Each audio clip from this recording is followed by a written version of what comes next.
Dr. Moffat says that the rainmaker is in the estimation of the people no mean personage, possessing an influence over the minds of the people superior even to that of the king, who is likewise compelled to yield to the dictates of his arch-official.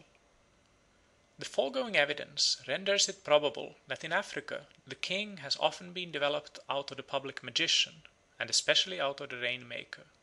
The unbounded fear which the magician inspires and the wealth which he amasses in the exercise of his profession may both be supposed to have contributed to his promotion. But if the career of a magician, especially of a rainmaker, offers great reward to the successful practitioner of the art, it is beset with many pitfalls, into which the unskilful or unlucky artist may fall. The position of the public sorcerer is indeed a very precarious one, for where the people firmly believe that he has it in his power to make the rain to fall, the sun to shine, and the fruits of the earth to grow, they naturally impute drought and dearth to his culpable negligence or wilful obstinacy, and they punish him accordingly.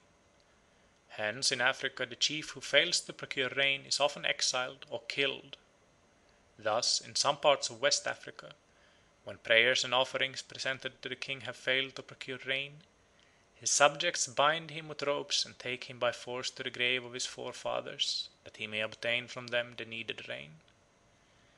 The Banjars in West Africa ascribe to their king the power of causing rain or fine weather. So long as the weather is fine, they load him with presents of grain and cattle. But if long drought or rain threatens to spoil the crops, they insult and beat him till the weather changes.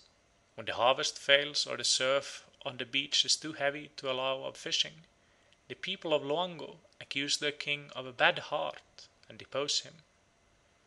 On the Grain Coast, the high priest or fetish king, who bears the title of Bough, is responsible for the health of the community, the fertility of the earth, and the abundance of fish in the sea and rivers. And if the country suffers in any of these respects, the Bodio is deposed from his office.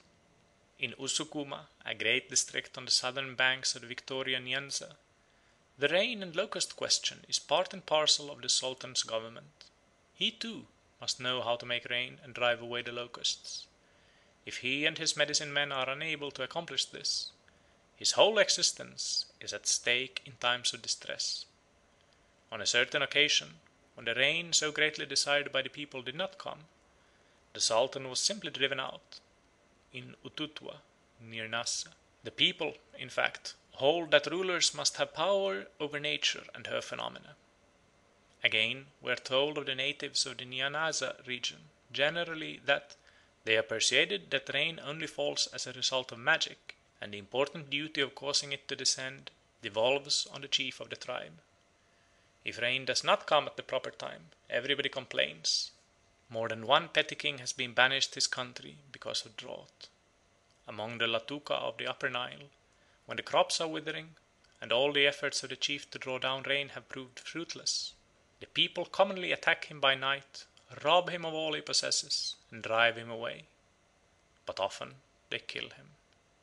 In many other parts of the world, kings have been expected to regulate the course of nature for the good of their people, and have been punished if they failed to do so.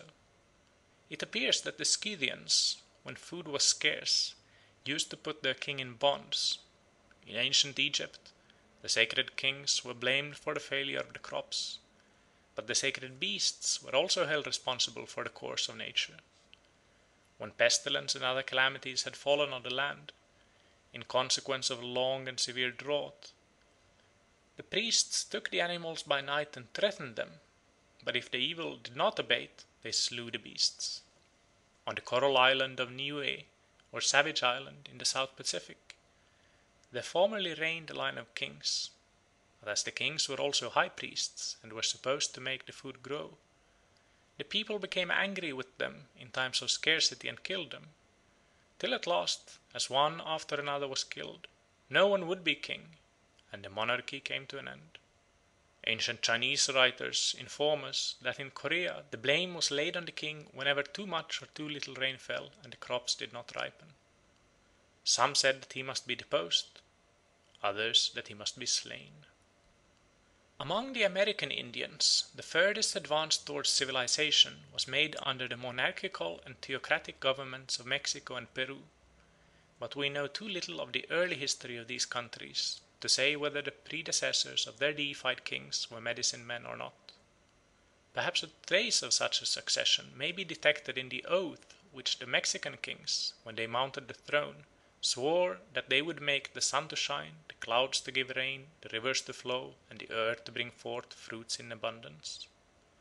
Certainly, in aboriginal America the sorcerer or medicine man, surrounded by a halo of mystery and an atmosphere of awe, was a personage of great influence and importance, and he may well have developed into a chief or king in many tribes, though positive evidence of such a development appears to be lacking.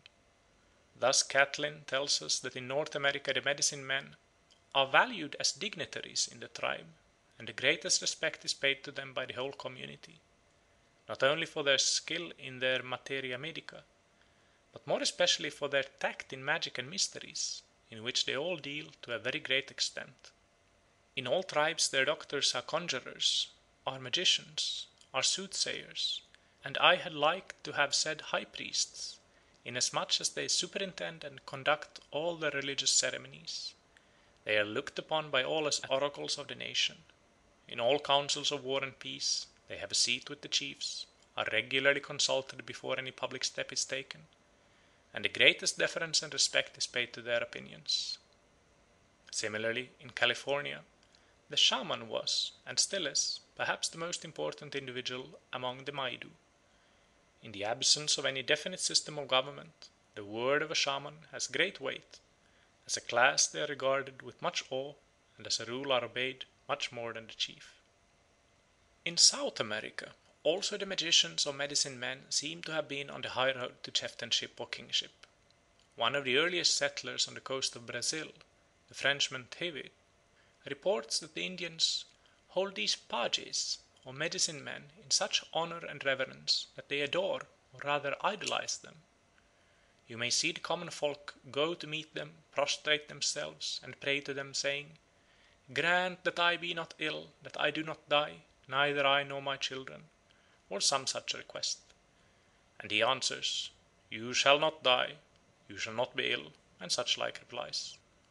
But sometimes, if it happens that these pages do not tell the truth, and things turn out otherwise than they predicted, the people make no scruple of killing them, as unworthy of the title and dignity of pages. Among the Lengua Indians of the Gran Chaco, every clan has its cacique or chief, but he possesses little authority. In virtue of his office he has to make many presents, so he seldom grows rich and is generally more shabbily clad than any of his subjects.